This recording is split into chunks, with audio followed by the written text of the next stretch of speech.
Fala pessoal, tudo bem com vocês? Professor Murilo mais uma vez aqui. E agora, trazendo um vídeo sobre ajuste de funções. Tá?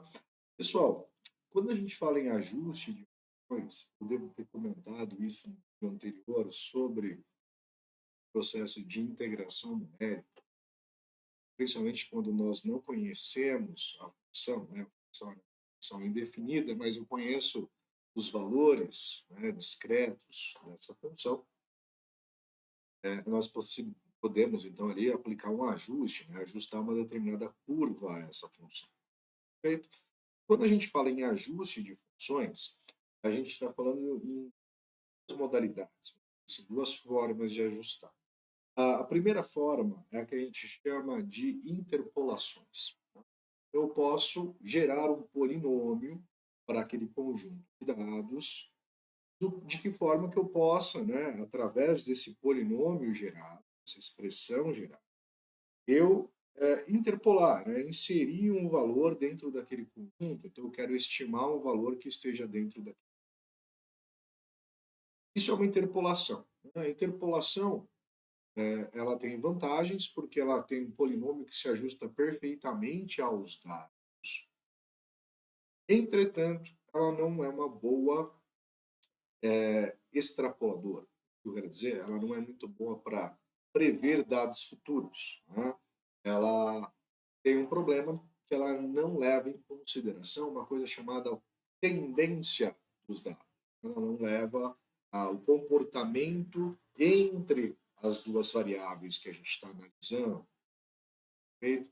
Ela não faz isso. Ela simplesmente gera uma curva que passa por aqueles pontos, ou uma curva que se ajusta aos pontos que eu estou analisando.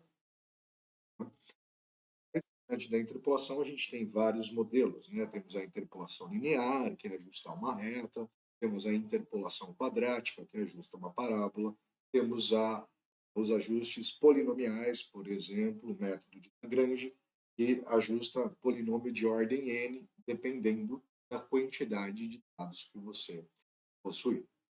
Todos eles se baseiam basicamente em processo de resolução de sistemas lineares, mas temos alguns casos que a gente pode estabelecer fórmulas simples para fazer. E nós temos um outro tipo de ajuste que são chamados de regressões. Né? Então você tem regressão linear, regressão quadrática, exponencial, regressão potência, regressão logarítmica, regressão senoidal. E você vai criar também uma função, daí dependendo do modelo de função que você deseja, de forma que ela não vai necessariamente passar pelos dados. Então, ela não se ajusta perfeitamente aos dados, mas ela compreende a tendência dos dados. Ou seja, ela te gera valores muito próximos do comportamento que deveria ocorrer desde que a gente escolha, né, um modelo correto para aquele conjunto de dados. Então, ela funciona bem para fazer predição, previsão, você descrever o comportamento de duas grandezas. Né? Então, nós temos praticamente essas duas relações aí de ajustes de funções. Tá? Então, eu separei alguns exercícios, no qual a gente vai falar de interpolação linear, interpolação quadrática e também a parte de regressão linear. Tá? São três exercícios. Vamos lá, então. Aqui nós temos, então, um material, né, ele é testado para falha por fadiga cíclica, enquanto uma tensão em megapascal é aplicada ao material e o número de ciclos necessário para causar a falha é medido. Os resultados, então, estão ali na tabela, então foram os dados coletados. Então, você tem ali para um ciclo, a tensão, vamos pegar aqui, vamos entender. Então, existe uma relação do ciclo com a tensão. Então, a gente até consegue perceber, conforme que o número de ciclos aumenta, a tensão ela diminui. Existe aqui uma relação desses dados. Qual é essa relação? Se é exponencial, logarítmica, linear, quadrática? A gente precisaria fazer uma análise. Mas normalmente é muito comum aí dentro da engenharia, então, que a partir de uns dados coletados empiricamente, ou através de históricos, que a gente tente prever alguma coisa dentro desse conjunto. Então aqui ele fez a medição para 1, 10, 100, 1000, 10.000, 100.000, 1 milhão de ciclos. Mas, por exemplo, às vezes eu quero entender qual que seria a tensão para 20 ciclos. Ele não fez essa medição. Né? Então eu teria que estimar esse valor através do conjunto fornecido. Ele fala para a gente, ó, utilizando a interpolação linear, estime a tensão em megapascal para 8 ciclos. Tá? E, no caso, utilizando a interpolação linear e os pontos de 1 a 1100, né? 100 seria esse ponto, 100. E o ponto 1800, e os ciclos para 800 de tensão, é estimar o número de ciclos para uma tensão de 975 megapascal. Aí ele quer que a gente determine. O que é a interpolação linear? A interpolação linear, eu vou tomar, né? Eu tomo. Então, nessa situação, a gente vai ter tensão, por exemplo, por ciclo, ou por número de ciclos. Tá? Então, eu tenho aqui, para dado um ciclo, eu tenho uma tensão. Eu pego para um outro ciclo, uma outra tensão. Tá? No caso, se a gente fosse obedecer aqui o gráfico, para o ciclo menor eu tenho uma tensão maior e para um ciclo maior eu tenho uma tensão menor. Então eu tenho 2 pontos. Automaticamente, se eu tenho 2 pontos, eu consigo, né, estabelecer uma reta que passa por eles. É uma reta que passa exatamente por esses 2 pontos. Se eu ajustar, então, essa reta, determinar um polinômio de primeiro grau, ou seja, um polinômio de primeira ordem, x do formato, né, A0 mais A1x, onde A0 é o coeficiente linear e A1 é o coeficiente angular, essa reta, eu consigo, por exemplo, pegar um valor aqui dentro, né, estipular, por exemplo, para 1, para 10, eu quero o para 8. E eu consigo, através dessa reta, estimar. Talvez ele não vai condizer com a realidade, mas pelo menos ele vai me trazer uma estimativa do que está acontecendo, o que eu posso esperar para isso. E na segunda pergunta, ele quer que eu faça a mesma coisa, né, para agora o contrário, são o número de ciclos. Né? Tudo bem. O bacana disso daqui é que a gente já tem uma expressão que facilita esse cálculo, né, ou possibilita esse cálculo. Tá? Qual que é essa? É esse polinômio interpolador do primeiro.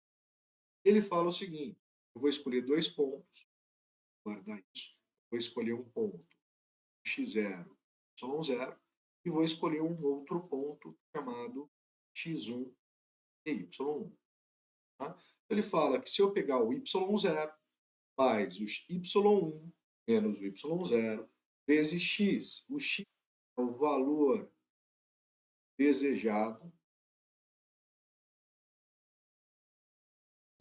ou que eu desejo interpolar, menos o x0 dividido por o x1 menos x0, eu vou ter, então, a nosso valor definido. O que eu preciso saber? Quem vai ser x e quem vai ser y.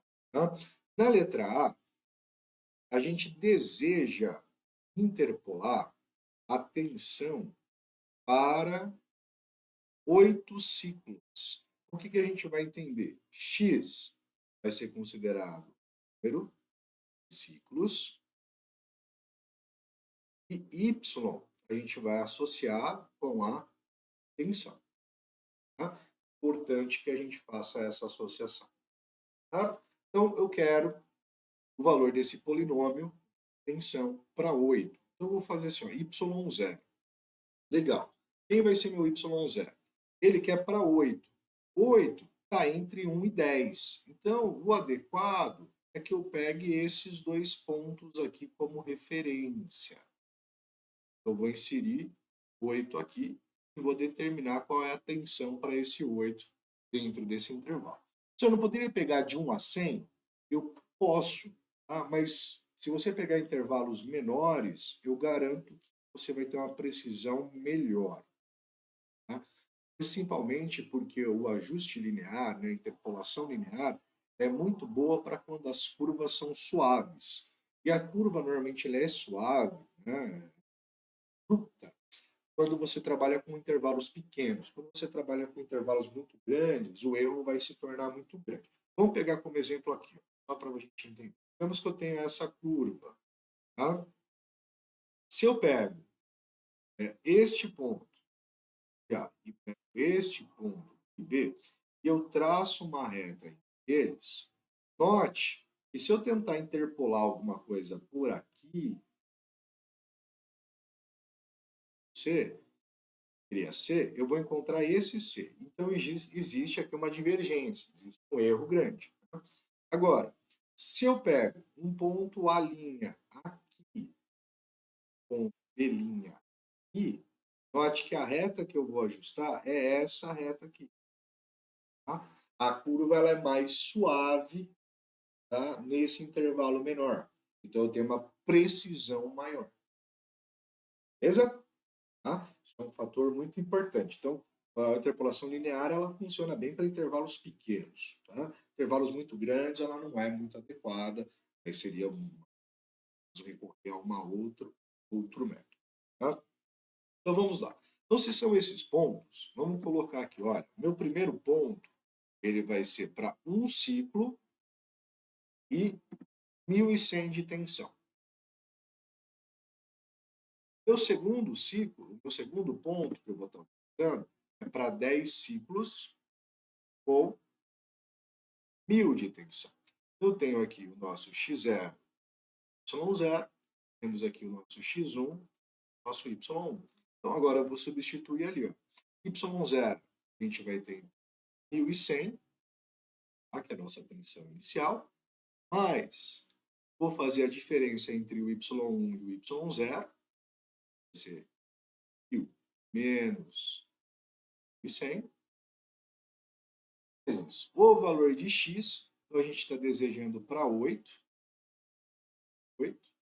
menos o x0, que é 1, dividido pelo x1, que é 10, menos o x0, que é 1.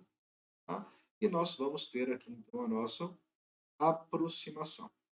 Nosso polinômio para 8, ou nossa tensão para 8, vai ser dada. Posso fazer na mão, posso usar uma calculadora, então 1.100, mas só cuidado com os parênteses. Então, 1.000 menos 1.100, vezes 8 menos 1, que seria 7, né? Dividido por 10 menos 1, que seria 9. Tem o igual, nós chegaríamos aqui, então, em 1.022,22 aproximadamente MPa, megapascal. Tá? Vamos ver se faz um pouquinho sentido. Né? Para 1 deu 1.100, para 10 deu 1.000, né? Então quer dizer que para 8, que está entre 1 e 10, deveria dar algo entre o 1.100 e o 1.000. Eu cheguei em 1.022. Né? O 8 também está mais próximo do 10 ciclos, então a tendência é que a resposta fosse mais próxima de 1.000 do que 1.100, né? Em algumas análises. Então a primeira está feita, bacaninha. Vamos para a letra B. O que acontece na letra B? Ele quer também que eu faça um ajuste, né, tensão linear, só que agora para uma tensão de 975 megapascal. Então, ele quer o número de ciclos. Então, nessa situação B, eu vou ter uma troca de variável. Né? Então, o x ele passa a ser o número de tensão, e o y ele vai representar para a gente agora o número de ciclos. Beleza? Quais são os pontos que ele pede para a gente usar? Ele pede para usar 1.000, 1 e 100. Tá? 1 e 100. Isso. E o outro ponto que ele pede para usar é 1.800. Ciclos e 800 de tensão. Só vou fazer aqui a correção. O X é a tensão. Então, a gente vai ter aqui x0 e esse aqui sendo o y0. Esse vai ser o y1 e esse vai ser o x1. Houve uma troca aqui, né, no sistema de coordenadas. Eu poderia também escrever esses dois pontos de forma oposta, né, inversa, inverter as coordenadas ali. Tá? Então, a gente vai ter igual o y0. O y0 é 1, o ciclo, mais o y1 menos o y0. Então, a gente vai ter 1.000 ciclos menos 1, 199, vezes o x agora é a tensão que eu desejo calcular o número de ciclos, 975, menos o x0, que é a tensão inicial, né, de 1.100, dividido pela x1, que é a nossa tensão, 800, menos o x0, que é a nossa tensão inicial ali, que é de 1.100. Temos aqui a nossa expressão. Então, o nosso polinômio interpolador primeiro grau para 975, ele vai gerar continha 1 mais 1.000 menos 1 vezes os 975 menos 1.100 dividido por 800 menos 1.100. Nós temos aqui um valor aproximado. Como é número de ciclos, tá, pessoal? A resposta deu 417,25. Seriam 417 ciclos exatos mais 25% do ciclo, ou seja, um quarto de ciclo feito para chegar nessa tensão. Como o número de ciclos tecnicamente não é um número, né, racional, né, não é um número real, ele é um número inteiro, na verdade até é um número natural, eu colocaria que seria aproximadamente 417 ciclos. Tá? 417, se passasse um pouquinho, 418 ciclos, tá? Para acontecer essa tensão por volta. Maravilha? Então, cuidados. Saber definir quem é o X, quem é o Y para o problema que você está fazendo. Tá? Saber definir são os pontos que você vai ter. Maravilha? Vamos para uma próxima. A próxima, nós temos aqui também, né, um conjunto de dados. Nesse caso, o conjunto de dados ele vai falar sobre a concentração a nível do mar de oxigênio dissolvido na água em função da temperatura, ou seja, né, dependendo da temperatura, você tem uma concentração de oxigênio, miligramas por litro associado. Então, para as temperaturas de 0 graus Celsius, né, a tabelinha mostra para de 14,621, para uma temperatura de 8 graus Celsius, 11,803, e para 16 graus Celsius, 9,870. Ou seja, a concentração está decaindo com o aumento da temperatura. E eu quero, né, interpolar e descobrir qual seria a concentração de oxigênio por uma temperatura de 13,5 graus Celsius. Certo? O que acontece, pessoal? Essa relação de distribuição, ela não é uma distribuição linear. O que eu quero dizer? A temperatura e a concentração, ela não decai linearmente, não é uma reta. Ela tem uma pequena curvatura ali associada. Então, eu poderia, por exemplo, claro, aplicar uma linear de entre 8 e 16 para estipular isso, sem problema algum.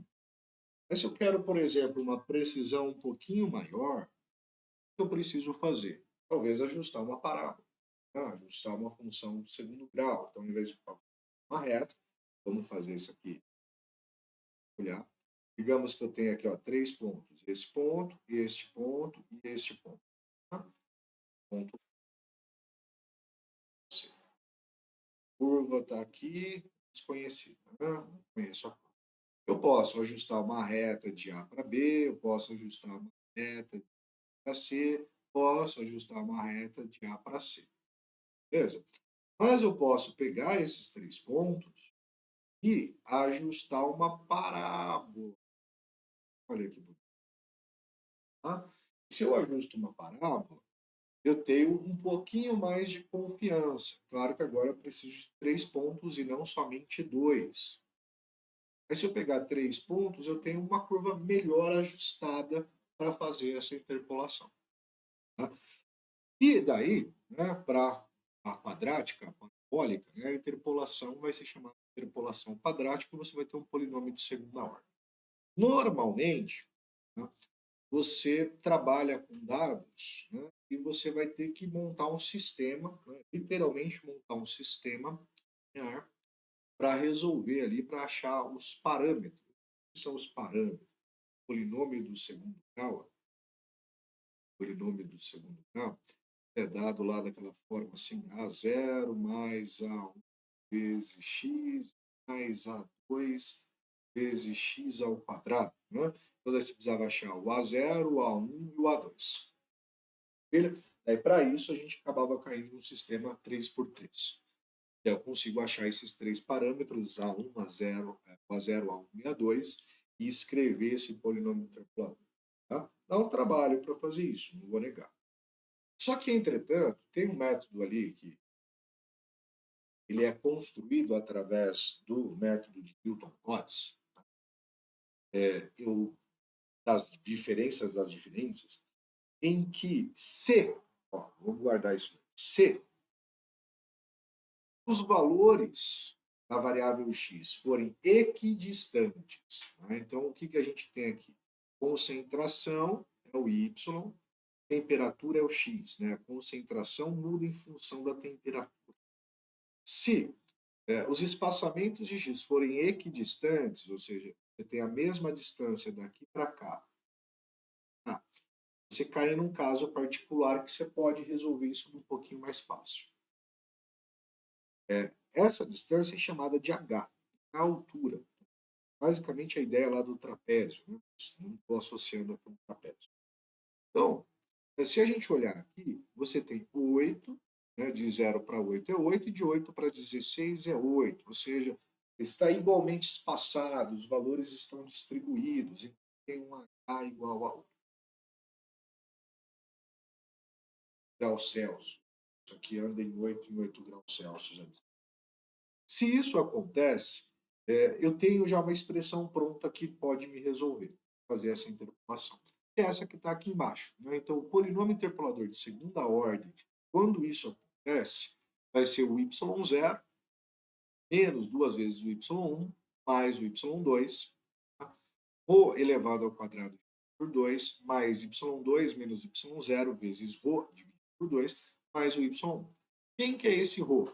O Rho é o x menos o x1 dividido por h. Tá? Isso facilita muito a nossa vida. Então, se a gente for estipular aqui, para a gente conseguir usar essa forma, caso, a gente vai ter aqui x0, esse daqui é o y, esse aqui é o x1, esse daqui é o y, esse daqui é o x2, este daqui é o x. Tá? Então, se eu quero polinômio, né, o valor do polinômio interpolador para 13,5, nós vamos ter. Vou precisar do Rho. Como que eu calculo o Rho? Rho é o x, então meu x é de 13,5, menos o x1, tá? O x1 é 8, é o do meio, dividido por h é 8. Tá? Vai fazer essa continha para descobrir qual que vai ser esse valor de. O 13,5 menos 8, dividido por 8, nós vamos ter aqui um Rho de 0,6875. Então, para o valor que eu desejo, esse é o valor de Rho. Então, agora, eu só vou pegar os valores que estão faltando. O y0 é 14,621, menos 2 vezes o y1, que é 11,843, mais o y2, que é 9,870, vezes ρ, que é 0,675, ao quadrado. Tá? 2. Tá? Só vou apagar isso aqui, lado aqui, só para esse espaço. Então, assim, 18 dá 0,60 mais parênteses y2, né? Então, y2, 9,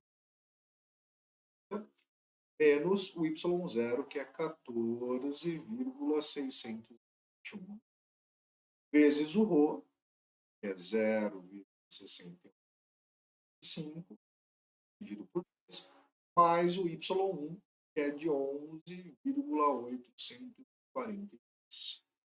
Está aqui a expressão bonitinha. Vamos resolver para determinar qual vai ser a concentração de oxigênio para 13,5. Tá? Vou fazer a primeira parte ali. 14,621 menos 2 vezes 11,803 mais os 9,870. Nós vamos ter, então, 0, eu vou fazer a conta toda, tá, gente? Vou fazer essa parte aqui. Então, isso vezes 0,6875 quadrado dividido por 2.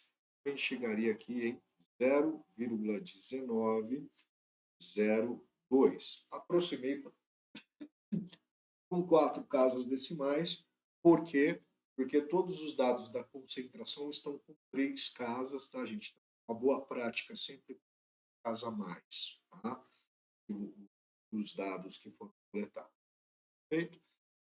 Mas, vamos ver o restante. Então, 9,870 menos os 14,621 vezes o ρ, que é 0,6875, dividido por 2. Tá? Tá. Tinha algum erro na hora de digitar? 101, 0,65.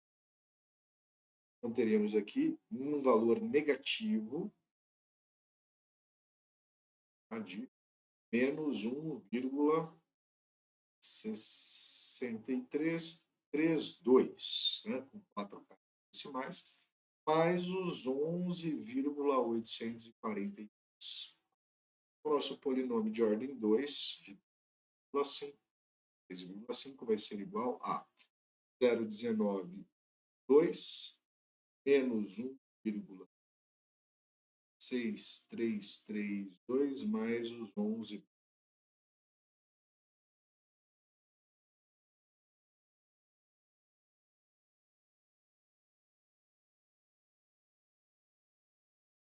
Só conferir aqui.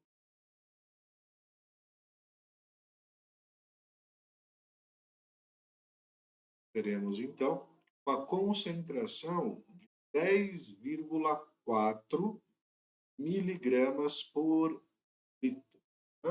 Vamos ver se faz sentido. Né? Para 8 deu 11,8, para 16 deu 9,87, para 13,5 tem que estar algo entre esses dois valores. 10,4 está. Seria interessante, por exemplo, eu proponho para vocês aplicar o ajuste linear, né, a interpolação linear, e verificar quanto que seria o resultado. Vai dar muito distorcido, o que aconteceria? Perfeito? A ideia é isso. Né? Plotar isso graficamente também seria interessante para você ver como que é o comportamento da curva, analisar melhor. Certo? Filha? Então vamos lá para o último, né, que é uma questão sobre ajuste, que é uma situação aqui aplicada à engenharia química. Então, ele fala uma amostra contendo 5 ml de uma solução de fenobarbital foi transferida para um frasco volumétrico de 50 ml e foi ajustada com hidróxido de potássio, KOH, eu acho que deve ser isso, é para tornar-se básica. Tá? Na tabela abaixo temos a concentração de fenobarbital e o sinal analítico observado para cada concentração. Então, concentração zero, o sinal obtido em microgramas. Muito bem, nós temos aqui os dados. O que ele quer que a gente faça? Temos 5 dados. Né? Determinarmos o coeficiente de correlação e de determinação do conjunto de dados. Bom, pessoal, o que é isso? Quando a gente fala em ajuste, o ajuste, por exemplo, ele vai levar em consideração 2 pontos, mas ele vai levar em consideração todos os pontos do conjunto.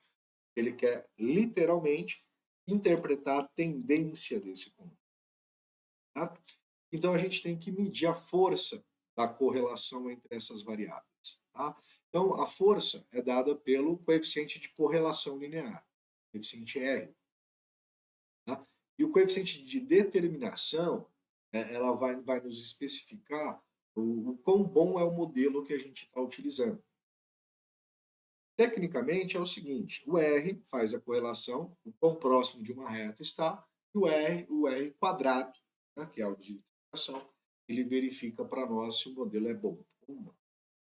Então, estabeleça também a curva de calibração para o sinal em relação à concentração. Então, essa curva de calibração é um ajuste, né, uma reta de ajuste. Faça a representação gráfica da curva em comparação com os dados amostrais tecidos. Nesse caso, eu não irei fazer essa letra C, tá? Porque os valores são muito pequenos para eu conseguir colocar em certa escala. O ideal seria aqui fazer, né, computacionalmente. Né? Isso daqui é o gráfico, usar um software, tá? Para a gente conseguir ali uma visualização melhor. Feito, senão eu vou ter ali valores muito discrepantes. Né? E terceiro, estimar os sinais analíticos para as concentrações de fenobarbital iguais a 0,0155, 0,0981 e 1,050. Né? Vamos trabalhar ali para diferentes concentrações, fazer a previsão desses dados. Bom, o que eu vou precisar? Então vamos lá. O método de regressão linear ou ajuste de uma reta ao conjunto tendo como intenção a sua tendência, ela vai ser dada por essa expressão. Então, y vai ser igual a A0 mais A1x, sendo A0 o coeficiente linear, A1 o coeficiente angular dessa reta. Como que eu consigo esses valores? Através dessas duas expressões aqui. Tá? A0 ele vai ser a somatória dos valores de x ao quadrado. Então, eu pego os valores de x ao quadrado e somo. Vezes os valores de y, a somatória dos valores de y, menos a somatória da multiplicação de x vezes y, vezes a somatória de x.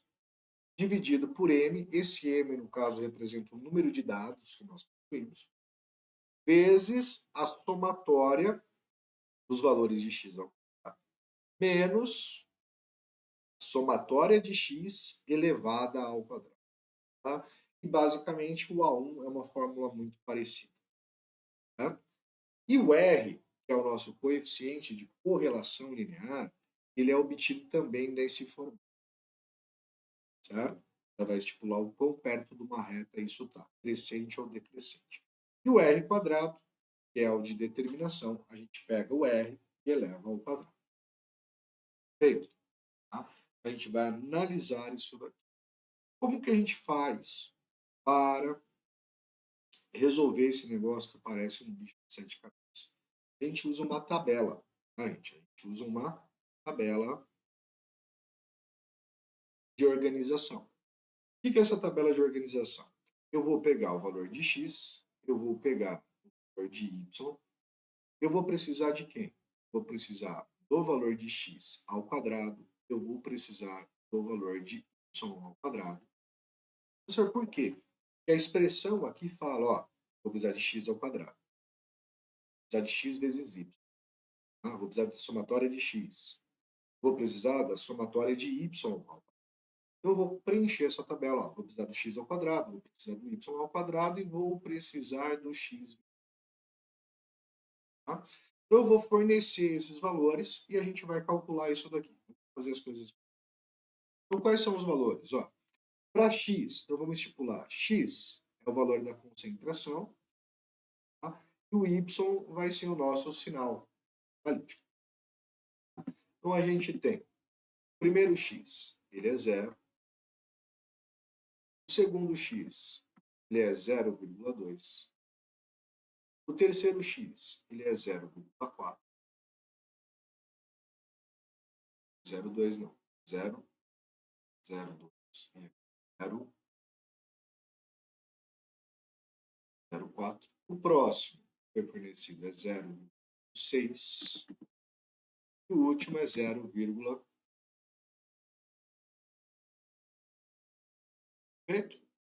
Aqui todos eles. Os valores de y fornecido, que é a concentração.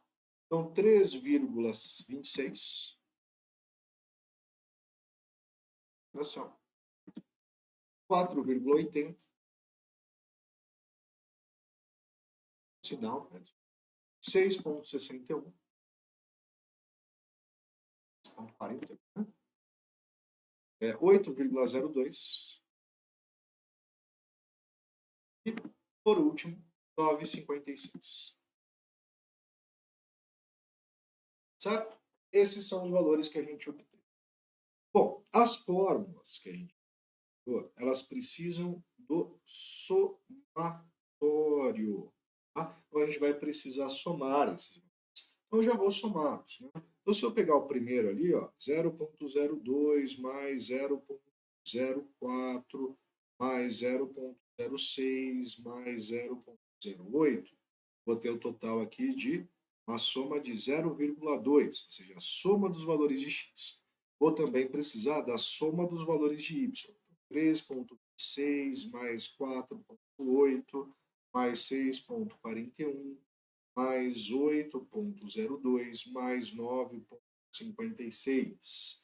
A gente vai ter o total de 32,05. Tá? O que eu vou precisar agora? Os valores de x ao quadrado. Então, x ao quadrado. X ao quadrado, 0 ao quadrado vai dar 0. 0,02 ao quadrado vai dar 0,0004. 0,04 ao quadrado, 0,0016. 0,06 ao quadrado, 0,0036. 0,08 ao quadrado, vamos ter 0,0064. Vai precisar da somatória deles? Vai precisar da somatória deles também. Então, a gente vai ter 0,04 mais 0,016 mais 0,036 mais 0,0064. Tá? Vai dar 0,012. Vou precisar dos valores de x ao quadrado. Então, 3,26 elevado ao quadrado, vão dar retorno.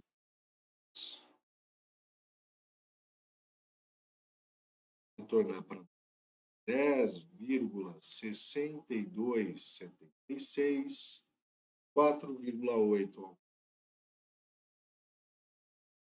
2304, 6,41 ao quadrado, 1,081, 8,02 ao quadrado, temos 64,04 e 9,56 ao quadrado, teremos 91,3936.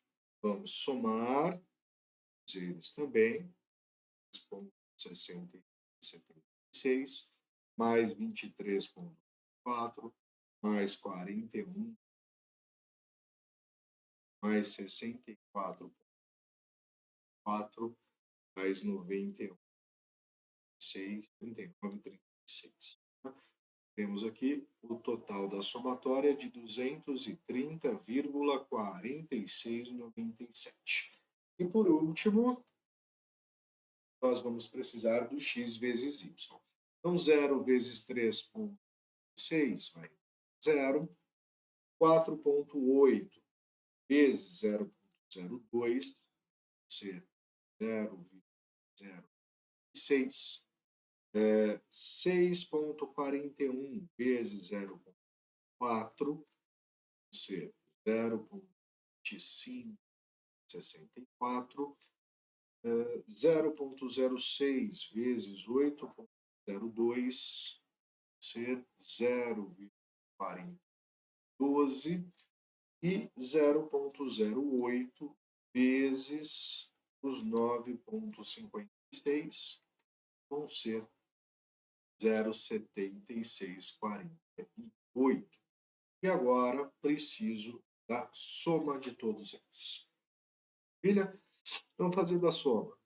Primeiro é zero, a gente não precisa, 0,564, 0,4012, mais 0,7648.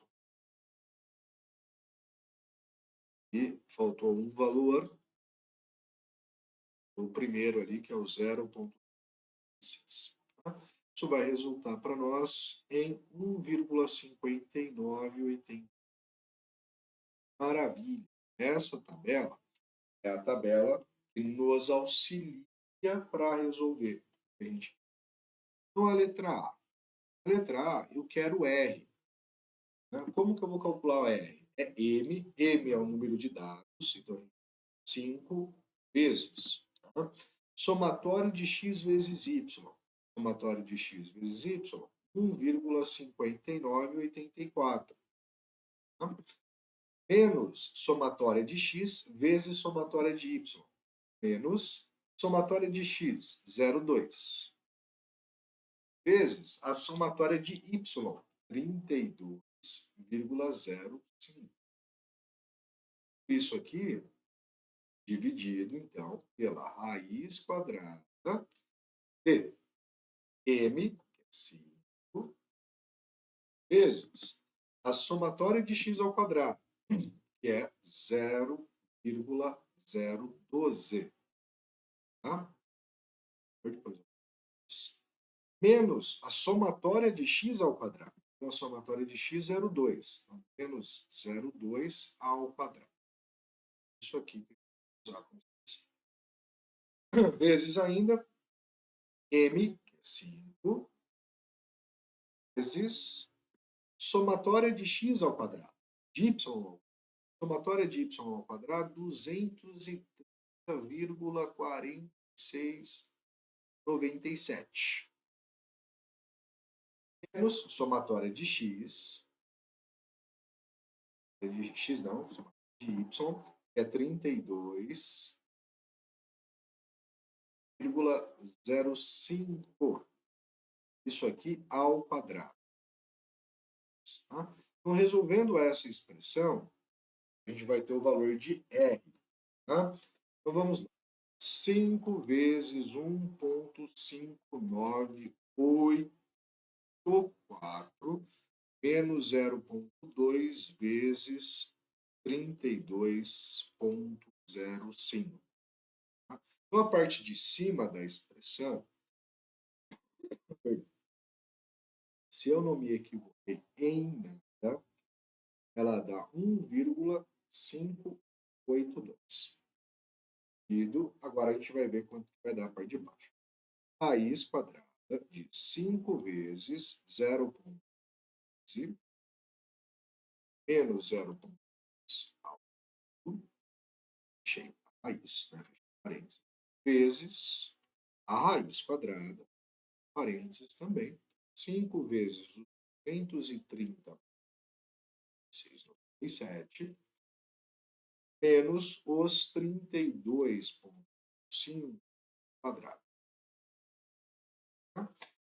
É igual, vai dar 1,58206 e mais uns quebradinhos aqui. Tá? Então, em cima tem 1,582 dividido por esse valor ali que eu tive de baixo.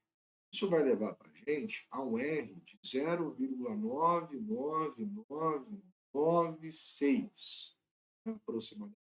O que isso indica? Indica que a variável x e a variável y elas têm uma ótima correlação linear positiva, ou seja, eu tenho quase uma reta perfeita. Se isso aqui desse 1, né, tinha como perfeita a reta correlação. Tá? Então, aqui está o coeficiente de correlação linear. Ele também tem o coeficiente de determinação. Então, o que é o de determinação? Eu pego o R, calculei, e levo ele ao quadrado. A gente vai chegar em 0,2.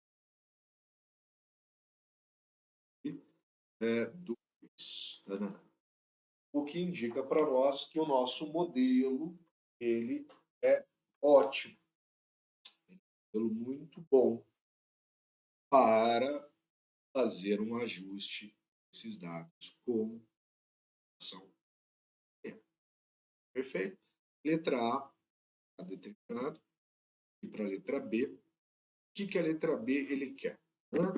A letra B ele quer que a gente estabeleça a curva de calibração. Então ele quer que a gente escreva y igual ao nosso A0 mais A1 vezes x. Então eu vou precisar do A0 e do A1. Então vamos calcular o A0. O A0 é dado pela somatória de x ao quadrado. Então, somatória de x ao quadrado, 0,012.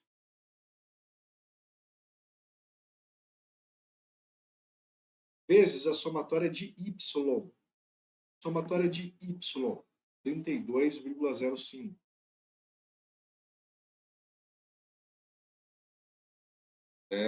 Menos a somatória de x vezes y. Somatória de x vezes y. Vezes y, 1,5984. 59 vezes a somatória de x. Somatória de x, 0,2. Tudo bem. Por m, então nós temos 5 dados, vezes somatório do x ao quadrado. Somatória de x ao quadrado, 0,012. Tá? 12. Menos o somatório de x ao quadrado. O somatório de x é 0,2. 0,2. Certo? Tudo bem. Resolvendo essa expressão, tomando cuidado com os 0,12 vezes os 32,05 menos 1,5984 vezes 0,2 dividido por 5 vezes 0,12 menos 0,2 ao quadrado, nós vamos ter que o nosso A0 é de 3,246. Tá? E tecnicamente seria um valor próximo ao que nós tínhamos. Né? Então achei o A0. Preciso agora de quem? O A1. O que é o A1? O A1, M5 vezes a somatória de x vezes y, somatória de x vezes 1,59 50,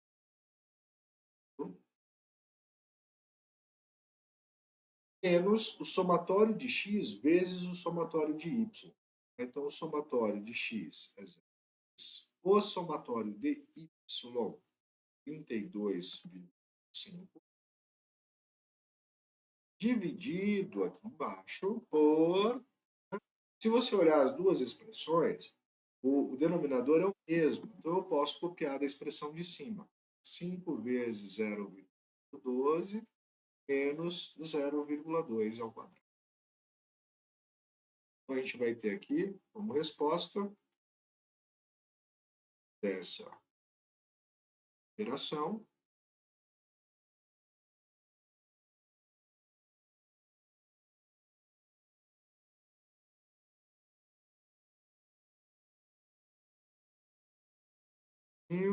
nós teremos aqui 79,1. Então, esse é o nosso coeficiente angular. Então, se eu quero estipular esta expressão, a gente acabou de chegar, que ela vai ser y igual a 3,246 mais 79,1 vezes o valor x.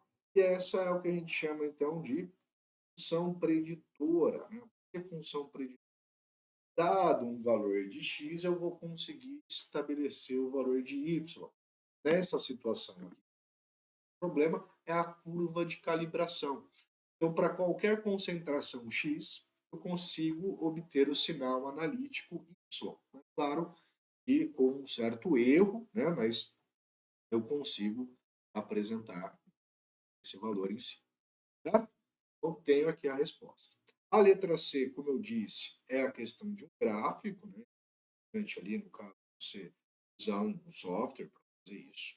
Tá? Mas vamos para D, em que ele pede que a gente calcule as concentrações para alguns valores, ou melhor, né? Os sinais. Então, vamos calcular o sinal. O sinal Y para a primeira concentração. A primeira concentração é de 0,0155. O que eu vou fazer? No lugar do x, tá, da minha função ali em cima, eu vou colocar 0,0155. Então, a gente vai ficar 3,206 mais os 79 vezes o 0,0155. E eu vou retornar aqui um sinal analítico de 4,47 aproximadamente. Vamos dizer assim, com 3 casas decimais. Por que 3? Porque foi usado 3 casas ali na tabela. Seria até mais uma casa. Mas esse seria o sinal que eu teria para essa concentração. Ele quer qual sinal também nós teríamos para uma concentração 0,0981.